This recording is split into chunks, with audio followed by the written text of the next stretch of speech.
खबरें आपको सब तरफ मिलेगी।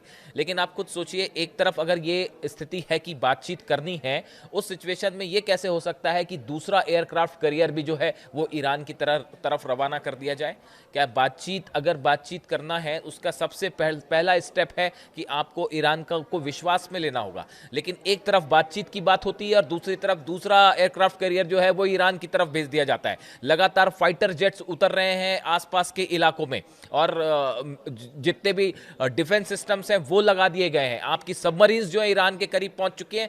यानी आप देखिए, कई एक्सपर्ट्स का ये मानना है कि अभी भी अमेरिका इस सिचुएशन में नहीं था, या इजराइल इस सिचुएशन में नहीं है कि वो ईरान पर हमला करे। ईरान का पलटवार होगा तो कैसे जवाब दिया जाएगा, उससे निपटने की तैयारी ही नहीं थी। और ये माना गया कि सिर्फ अब्राहम लिंकन या कुछ डिस्ट्रॉयर्स के सहारे जंग नहीं की जा सकती, तो अब दूसरा एयरक्राफ्ट कैरियर भी भेज दिया गया है।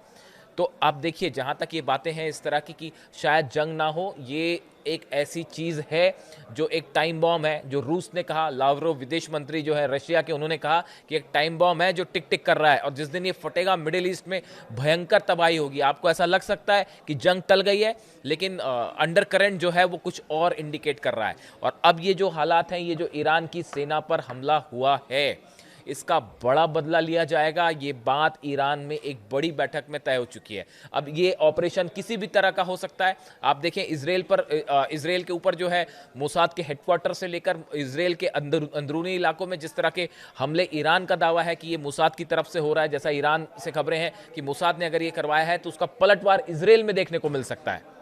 यानी अब इजराइल जो है वो टॉप निशाने पर होगा ईरान के। अब तक इस तरह की खबरें थी कि बातचीत हो रही है, ईरान को उकसाने की कोशिश है, लेकिन ईरान उसका जवाब नहीं देगा, ताकि किसी तरह से बातचीत वाली बात डिरेल ना हो। इस लिहाज से ईरान की तरफ से हमले नहीं हुए।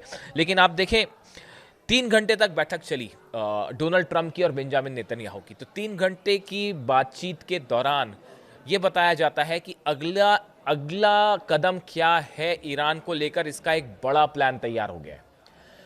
इस बैठक के पहले मैंने आपको पहले भी बताया कि एक बड़ी बैठक हुई थी जिसमें नेतन्याहू शामिल थे, विटकॉफ शामिल थे, कुशनर शामिल थे, और डोनाल्ड ट्रंप के सब वॉर एडवाइजर्स शामिल थे। बताया जाता है कि ट्रंप से मुलाकात के पहले ही ये बड़ा प्लान तैयार हो चुका है कि ईरान को लेकर आगे क्या करना है। ईरान ने साफ कर दिया है, मिसाइल प्रोग्राम पर कोई बातचीत नहीं होगी। न्यूक्लियर प्रोग्राम जो है वो पूरी तरह से नहीं रोका जाएगा। एनरिचमेंट हमारा अधिकार है, हम उसको कंटिन्यू करेंगे। इस सूरत